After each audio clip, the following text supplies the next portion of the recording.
Hi, and welcome to Mommy Diaries. We know the show is about parenting and raising our lovely, beautiful kids. On today's show, I have Thabisile Mdluli. She's a holistic maternity specialist. And what does she do and what does it mean to be a holistic maternity specialist? How are you, Thabisile? I'm good. It's so good to be here. You are today. so beautiful. Thank you so much. Welcome to Mommy Diaries, and thank you so much for coming. Thank you for having Now, me. for someone who doesn't know what you do, let's say you explain it to someone who has no idea what you do. What do you do?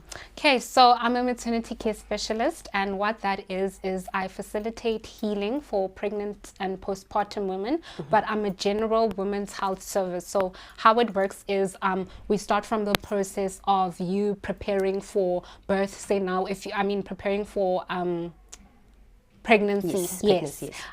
Say now if you are struggling with things such as menstrual cramps or infertility, we dive deeper into those issues. Then moving into pregnancy, we facilitate helping you through your pregnancy process. We do things like body treatments, massages, a variety of skin treatments as well. We develop nutritional plans for you. Then we move into postpartum, where we help you just learn how to take care of your child, learn how to take care of yourself, and also general recovery after giving birth. So that's what it is. Yeah, and then when did you start? Like, have you always wanted to be one, and did you study for it? Does one have to study for it? Yes. Take us through that. Okay, so I didn't expect to be in this career field, but I did study somatology. I'm a qualified somatologist, and basically that's the study of health and skincare, where they teach us a variety of things regarding how to take care of yourself as a woman, what you should eat, what you should not eat. They teach us about different body types, skin types, health. It's just a very big, vast thing related to just women's health in general. So how I ended up falling into this, immediately after my studies, I decided to start a business. Initially, it was first a massage practice. I had been doing it for about a year or so, and then COVID did come, so I did have to take a bit of a recess and break from that. Afterwards, honestly, everything has been God-led until this moment. God brought me to this moment where I am now working with pregnant and postpartum women. Yeah. Yes. And then when should one come to you? Do we have to be pregnant first, or if you're planning to be pregnant, can a client come to you to start that journey, and then while they're pregnant they can continue with you? Okay, so regarding when you can come to me, it can be, you don't necessarily need to be pregnant or even have the desire of wanting children to come to me, right? Okay.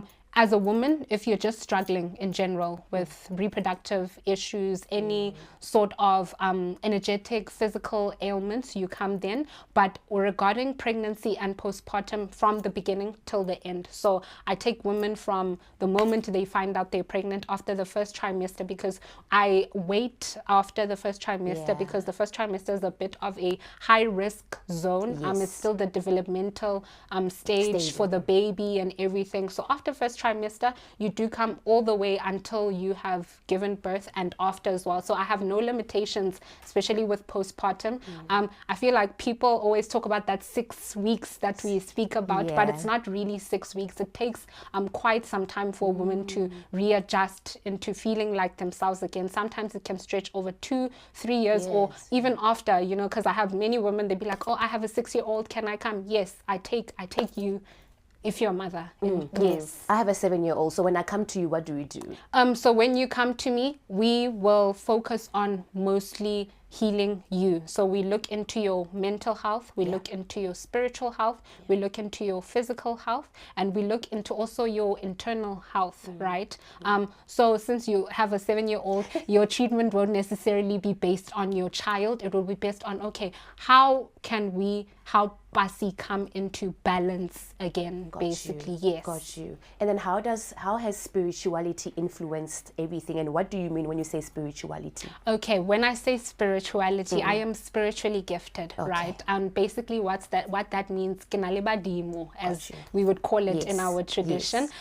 So with a lot of my ancestors, they were midwives, and they were women that were in the space of just caring for other women and children. So that's where I am getting the basis of most of my knowledge from. Yes, outside of the fact that I am qualified and I did study for it, they helped me a lot in facilitating the healing process. So just to use a practical example, what we would do, like you asked, when you come in, you would come in immediately, for sure, by just looking at you, not even talking yet, I would be able to tell that, okay, Pasi is struggling with maybe her marital issues are causing her dis-ease inside her body, or yes, she's saying she's struggling with infertility, but this is what I'm seeing generationally. Maybe a great-grandmother of yours was struggling with infertility, or you have a history of women who had reproductive issues, you know, so we look deeper into those kind of things. So that's how my service would work. So after, say, now we've done your consultation, which is a physical one and a spiritual one, that's where we would go into remedying you with the massage treatments and the body treatments and the skin treatments. So it's more of like a holistic approach to health. Would you call that consulting? If let's say, for example, like I get to your practice and then obviously you'll start by seeing things spiritually. Would you say that it's a form of consulting before, just like any other doctor, you consult first and then you start the treatment? Yes. So with my gift, right, I would say it's more of a modern way of approaching things, right? Because traditionally and they would throw the bones, but I work differently because I'm a psychic medium. So we do facilitate, I would basically call it consultation, yes. But beyond that, we dive deeper. Yes, we consult you, but we treat on the spot as well. And we also give you home care.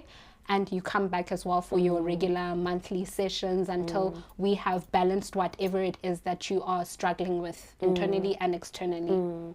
But now with what we see now, because things have changed a lot in terms of what you say, my mom is a very spiritual woman. She's a healer. Yes. So I grew up around that environment where a lot of women would come home and my mom would massage. Let's say that the child has not turned yet. And then my mom has a way, she's gifted, she has a way of massaging them until the baby is able to turn. Yes. And then obviously, especially when I give birth natural, I mean, the baby has to turn 100%. So that you can push. But now I want to know, things have changed and now pregnancy is not as sacred as it used to be before. And what do you think, is it okay for us to post about how far we are? Because we, you know, as Black people, we don't do that. Like we were told that don't tell people how far you are because 100%. it's sacred. Yes. And I don't know why we're not supposed to tell people how far we are. But now things have changed. People post on social media about how far. Our bellies out with our bellies, the stomach out. Does that influence in any way in terms of like affecting you're going to have problems later on in your pregnancy, or do you think it's just superstitions? I wouldn't necessarily say it's superstitions. When it comes to how someone experiences their pregnancy journey, obviously it's very subjective, you know, what a person's preference is, whether they prefer to expose themselves to the world, like you said, with the pictures and showing everyone how far along you are and everything. But I would say on a spiritual perspective, it is important to still maintain that discreetness. Like you said, it's a very sacred process, you know, so privacy is a very big thing. It's just to protect yourself, to protect your baby, because it's really not safe out there anymore. We can't be oblivious to what it is that is happening outside, especially spiritually, you know. So with regards to the whole pregnancy process itself, for me, I would say just keep it to your immediate circles and your immediate family. It just also ensures that your pregnancy process is so much smoother and that you are not exposed to different types of energies and things. Yes, because energy really, really affects your pregnancy in such a big way. Even once you've even given birth, that's why we have the period once a mom has given birth. Anyway. It's the confinement period, right? And you just stay there with your child. It's all based on traditional ways just to protect you, protect your baby, make sure you recover well and you are more balanced essentially and ready to face the world afterwards. And what challenges do most pregnant women, like from based on your clients, and obviously you're not going to share their personal stuff, but I'm just saying that what are the common challenges that women when they're pregnant go through? Okay, so if I can name clean top 3, that women are struggling to transition into motherhood and with pregnancy in general. So by transitioning, I mean you are very much struggling to grasp the process that, okay, like a baby is coming, your body is changing so much. People take for granted how, I think, life or death pregnancy is. You know, so that transitional phase with your health changing, sometimes your relationships changing around you, you're losing friends, getting abandoned by partners. That is it's very, very big why and do you common think is one. that? Like, why do you think people start having problems in their relationships or marriage when a woman is pregnant? Mostly, right? People would think, oh, my partner, we're incompatible, but it really is a spiritual hit more than anything. I found that with most cases with my clients, when partners will resolve to conflict, yes, it could be the fact that you're just having some adjustment issues, yes, with your partners while they're not being as supportive maybe as you need them to be. But in most cases, you're pregnant by the wrong partner. And that could be what is causing clash or conflict, or you are a spiritually gifted woman unaware and you're pregnant.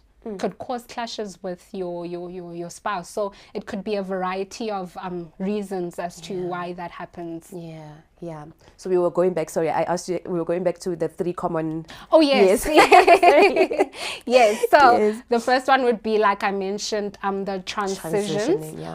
And then the second one is most definitely what I mentioned about being abandoned. The feeling of just feeling alone. You're not feeling nurtured in your pregnancy at all. No one's taking care of you. Because with pregnancy and motherhood, Pasi, did people not ask you about your child most of the time? Most of the time, yes. Not, Pasi, how are you doing? You know, even your doctor, it's like, okay, how's the baby growing? Very impersonal. Just check the baby, go. Are you sleeping enough? Are you eting enough for who? The baby, right? Are you sleeping enough for who? The baby, exactly, you know. So that is also the second common thing that I feel a lot of women have been struggling with when it comes to that. It's really the feeling of feeling neglected, abandoned, you're not seen, you're not heard, your body is changing so much in so many different ways, and majorly the loss of autonomy. And what I mean by that is you're struggling with feelings of maybe you're going to lose your personal freedom,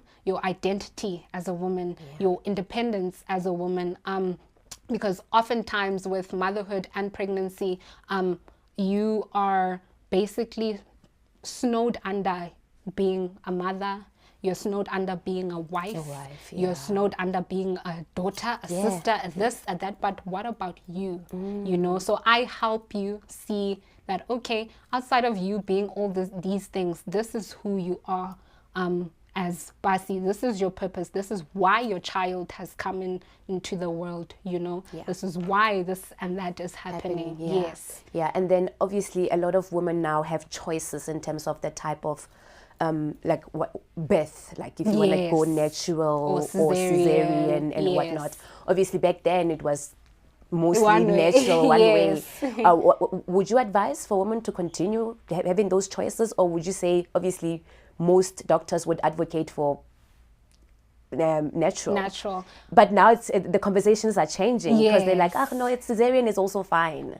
But most women now are choosing, because cesarean before it used to be just in case of an emergency. 100%. But now it's an option.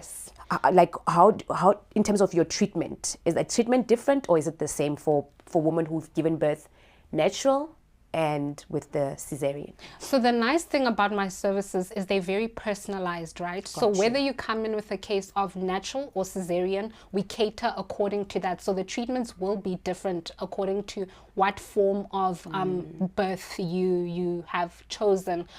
In terms of it being right or wrong, I wouldn't say there should be a blanket approach to that, because at the end of the day, health and safety of the mom comes first. So all births matter, whether it be you did a cesarean or a natural. Obviously, we can't downplay the pros and the cons of a C-section birth. Yes, it is a much more brutal recovery process, because essentially it's not the natural way, like, as you have mentioned back in the day.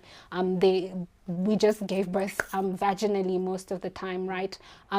But with regards to cesarean, like I said, it's got some very brutal cons, but I wouldn't say opt for one or the other. It's really up to your health at the end of the day and your situation. Like you said, with some moms, the baby's just not turning, or right there when you're giving birth, an emergency needs to happen. Your doctor's like, okay, you can't push the baby, we have to opt for cesarean. So I cater for both circumstances, if I can say yes. And then how important it is for women to get those massages, like now, you know, like it's because at the end of the day, like you do feel like you want a massage, but like obviously you can't just go to a normal spa and get a massage. Yeah, how important are those massages for, and what do you do? Okay, so the massages are extremely important, and the reason why, it's because they just help to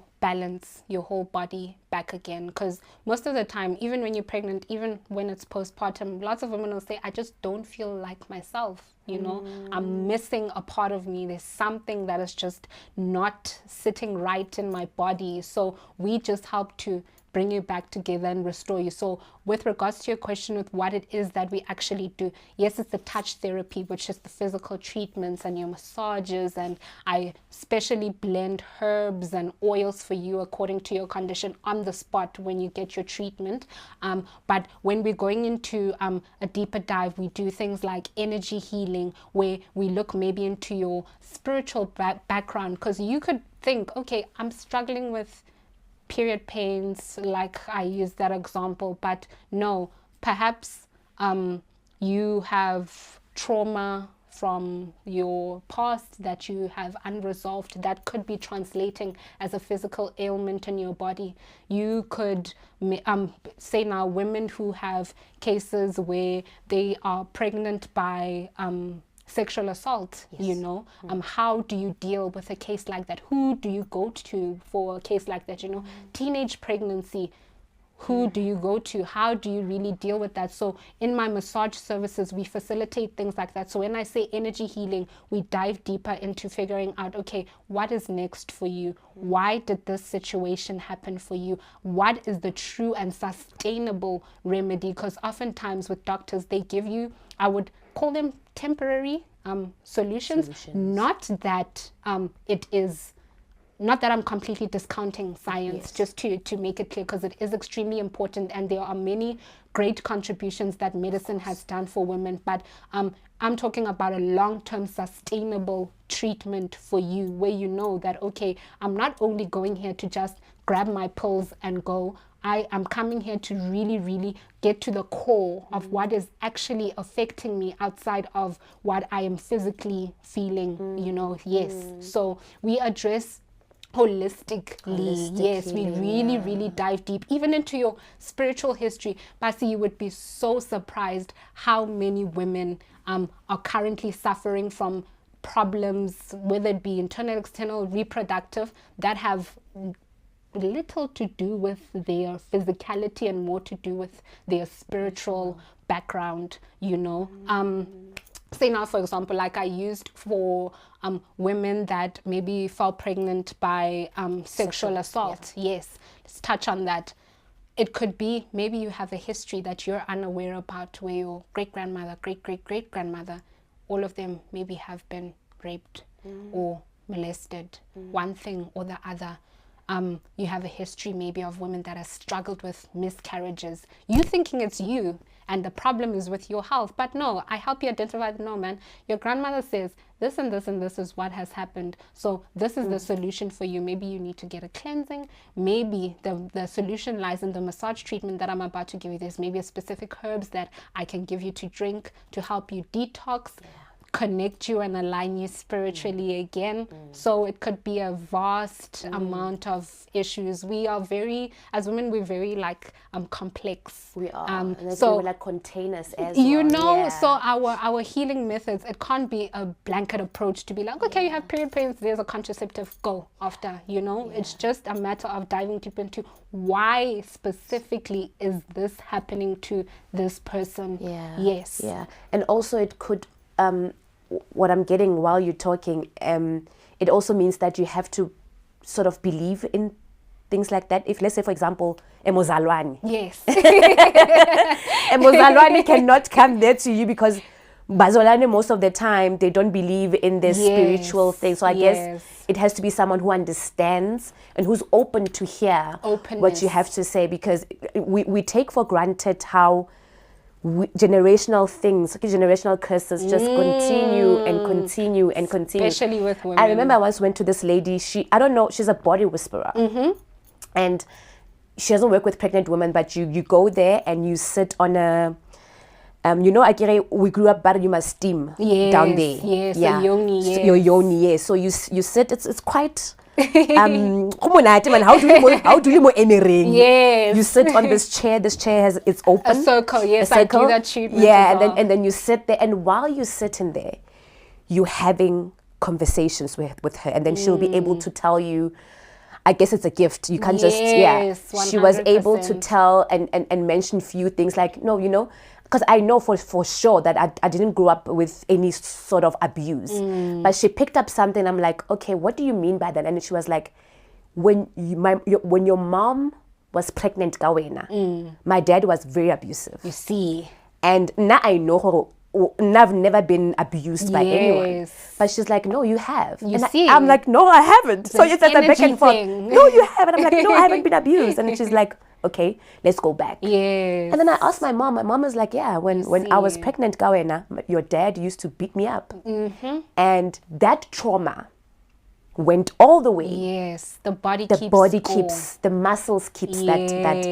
And also now, we were also taught that when you're not okay, don't feed your child. Because this trauma, because sometimes you think, oh no, I'm the one who's being abused while you're pregnant. Kanti, this trauma you carry it, and then it affects the child. 100%. So I do understand where you're coming from about having those conversations, and I guess it takes someone like you who has a gift to be able to see beyond the physical, because not everything is physical. Yes, exactly. Yeah, and then what's your take on depression? Like, what's that word? Postpartum depression. Postpartum depression. Postpartum. Yeah. How do you help women who are going through that? Because it's a thing now. It happens a lot. Very much so. Yeah. Very much so. So because postpartum depression can be triggered by a variety of things, right? We first identify, okay, what is it that is specifically triggering your postpartum depression? Okay. So after we've identified the challenge,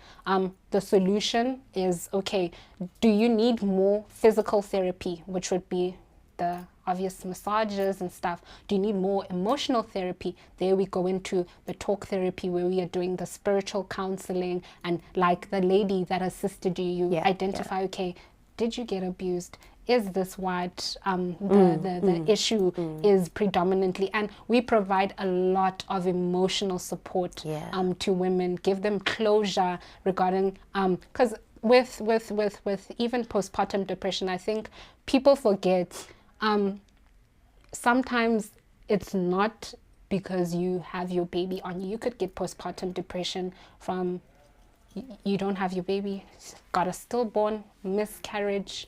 How do you navigate postpartum depression? Exactly, right? How do you navigate a situation like that? There's no baby to show for anything, you know. So who really helps you through that transition? Like I said, there's only so much medicine can do, right?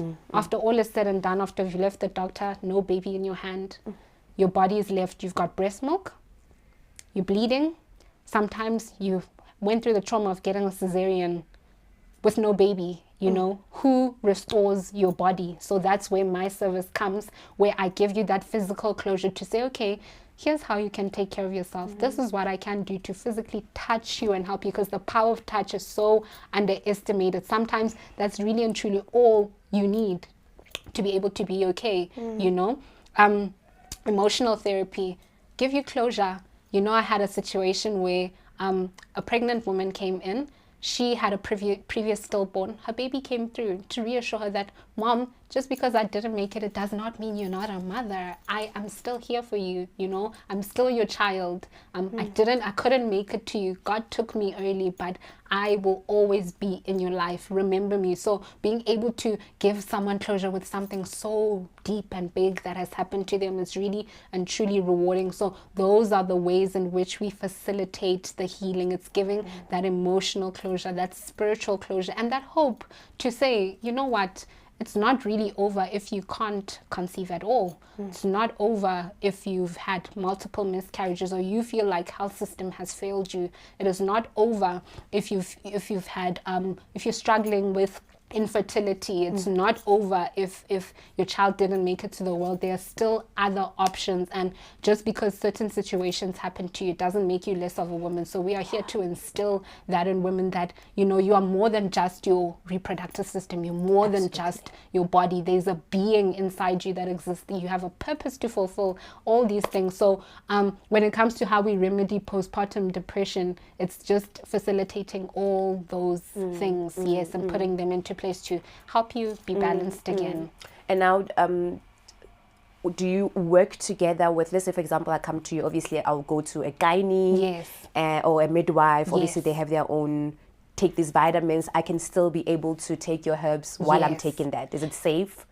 100%. Or it has to be one or the other? No, definitely not, right? So within the consultation, yes, I do a spiritual consultation, but we do a formal one where I take down your medical history. We discuss what it is that you're taking, what it is that your doctor's discussing with you, because ultimately, just because I'm a firm believer of natural and traditional therapy, it does not mean I'm counseling. Discounting science and medicine. I will always check to see, okay, what is it that your doctor's saying, so that I know I can safely recommend something that will complement your treatment, or preferably something that can knock you off something that's not good for you. Say now you're on something like antidepressants, and not that they're not good for you, but you know, there's other ways out besides drugging yourself, and you know, I'm just giving women other solutions, alternate solutions, because I'm a woman myself that has struggled a lot with my reproductive system. I've been taken here and there for period pains, take contraceptives, do this, do that, and you know, those decisions are so final and so permanent, you know, even leading up to the point where some women, they're really struggling, they end up having to get a hysterectomy. I feel like those kind of things should be last options, you know. Yes, it should be like the real final resort. But if there are other solutions, such as my therapies and treatments, then women have an opportunity to come and explore that. Yes. And sometimes I always, because I like having these conversations because of how I grew up, I'm like, you know, our mothers, did they go through what we're going through? I don't remember having a conversation with my mom saying, I'm taking these for my skin. Because we take everything. We take everything. You know, when your hormones are not hormonal, they will put you on a pill, and then you're on a pill the rest of your life. Exactly. And also it's like, it's important for us as women to really explore other options. 100%. And read. Because I remember I used to take these pills for my skin, but it's contraceptives. You see. But they'll help me balance my hormones so that I don't get acne. And then I started getting depressed. And then the libido was libidoing. I was like, I didn't want to have sex. One thing leads and then to you and then also you don't know what's happening. And then your partner now thinks you're cheating. Can't the pill. It's throwing you off. It's throwing you off, and you don't even know. And I think maybe our parents were lucky, because I don't think herbs do that, you know. And now all of a sudden when we use herbs, lawyer, herbs, and herbs are natural, you know. So I think it's important to explore. 100%. And like you say, not that we're saying don't take pills. We're not saying that, but I think it's very interesting. It's an interesting topic because when COVID came, all of a sudden, you see, everyone is steaming, ginger, and going back to basics. And I think we have to find a way to go back to basics, because our parents are not dumb, you know. And when they give us these advices, maybe take a plant from their own garden can help with a lot of things. I'm sure you know, Coco, kalwala. Okay, she'll go grind, mix a bunch of stuff for you and say, okay, Tara, Pasi, drink. And then you know, those little things. Your body knows what to do. It really does know how to heal and repair itself. It just needs that little push and facilitating process to be able to, you know, jumpstart in a way. Absolutely. And then lastly, what advice would you give to women who have no clue about what's happening to them spiritually? Well, I'm talking about women who are aware there's something. Sometimes you are aware, well, there's something happening, but like, not, for example, I don't like consulting.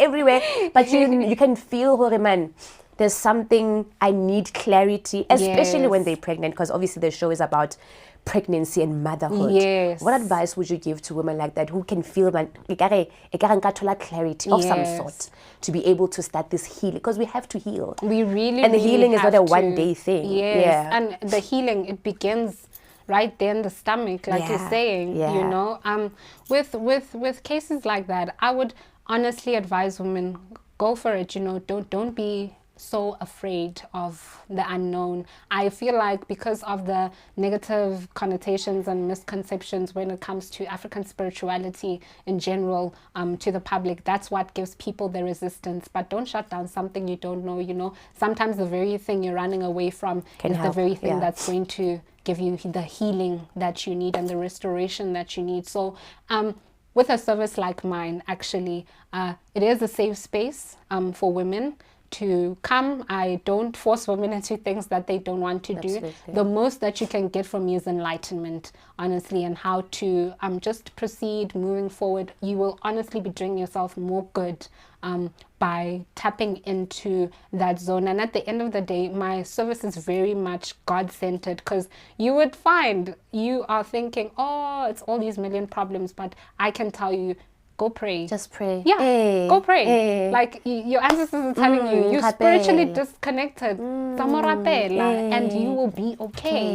You know? So it's just that thing. And also realizing how much of a spiritual process motherhood and pregnancy is. You know, it's very, very sacred, very, very spiritual. So services like this, they just really help to tie you in together. So I would say for women who are really struggling, consider tapping into the unknown. Consider just getting a second alternative, because you really, truly, and never know. You could be sick, but it's got nothing to do with your physical health. It's more spiritual. Just more spiritual. So I cannot emphasize enough spiritual health for women. We can't treat ourselves like we are just regular people. Women are a superpower. We are a force, you know, and it gets like even more elevated when you are spiritually aligned and you are spiritually grounded. You are a force to be reckoned with at that point. So honestly and truly, ground yourself spiritually, ladies. To all the women out there, that is like the key to your health. It's the key to your restoration. It is really, really the key and foundation to you even feeling better with everything. You have less chances of just falling into depression and all these other things. And have you ever had a case, I don't know, should I call it a case? Have you ever had a situation where someone was struggling to conceive and then you helped them and then they conceived? Oh my God. The inquiries for infertility are big. Very, very, very major. I've had a few success stories with some women. You know, they are situations where I've just had to tell you know that your fate, you won't have children, unfortunately, but you just help them see a different perspective with that. But whoa, the amount of cases for infertility are really, really huge, which goes to show you there's something that's missing with the medical industry. You know, you've got women that have gone through many rounds of IVF and they're like, wow, what is next for me? You know, many miscarriages. What is next for me? Women that have had terminations and they don't know, where do I go? What do I do about that? You know, who do I speak to? What does this mean for me for the future of conception? What does it mean for me spiritually if I've terminated? You know, those little things we can't take for granted, because essentially they really do fall into encompassing your whole being as a woman, as a mother, you know, and yeah. Do you believe that once a woman has terminated the pregnancy, they should, you know how normally in our African ways they would say you must go lo hlapa, Yes. and kind of what do they do? Cleansing, slaughtering and stuff. Do you believe that should happen? Yes, it's extremely essential because when your child crosses over, right? Your child is the spirit now, but they don't move on to the other side if you haven't done the proper thing. So you'd find you get stagnation. The child is your cause for more infertility issues in most cases of the clients that come in.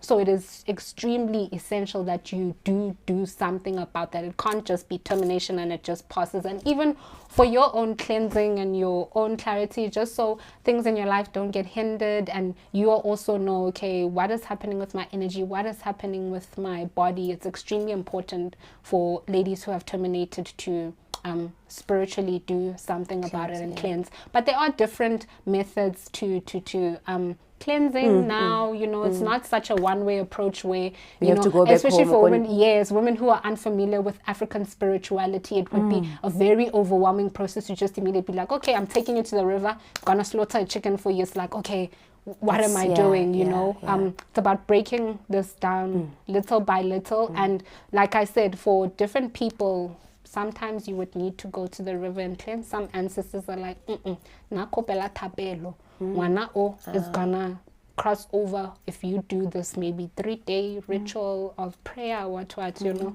So it just differs from person to person, but it is extremely important because it really, really does affect you as the carrier, as the woman, more than it does affect the person that you made the child with, because essentially the baby was inside you, right? So that spirit I was about to ask to you. Yes. So I was about to ask her, like, does it affect men as much? Because men, you just hear men, you tell the men, I'm pregnant, okay, we both decide that we're terminating the pregnancy for whatever reason, and then morwalo kwa mosadi. Yes.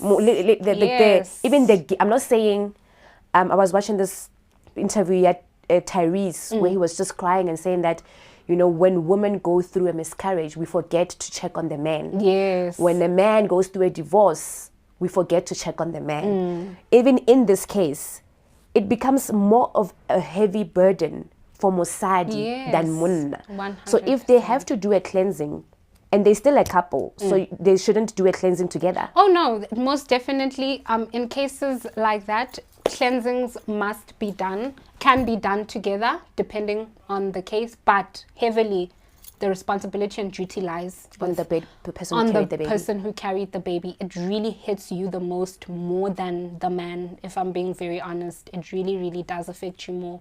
So the onus is on you to make sure that you do what you need to do to not only protect yourself, but to make sure that it doesn't affect you in future as well, because it really does catch up. Termination from 9 years ago can affect you today, to date. Probably starting a family affects that, your health as well, and so forth. Do you think guilt also plays a role in, you know, like you would hear things like, hey, Saleki, it's this thing now, my life is not going well, and do you think sometimes your own guilt and the whole thing of not forgiving yourself does also contribute to things not going well? Yes, to a certain extent it definitely does. But I mean, you know, in cases of termination, people act like it's an easy choice, but it's not. No matter the circumstance, it's really, really not an easy choice for anyone. So yes, to your question. So where can everyone get you? Okay, so I'm available on Instagram. We've got TikTok at Tums Mums Bumps, for both, at Tums Mums Bumps on Instagram, at Tums Mums Bumps on TikTok. And they can also find me on my website, www.tumsmumsbumps.com. Okay. Yes. When I get pregnant again, I will come. Yes, Pasi, twins. Twins. Or not. Thank you so much for watching.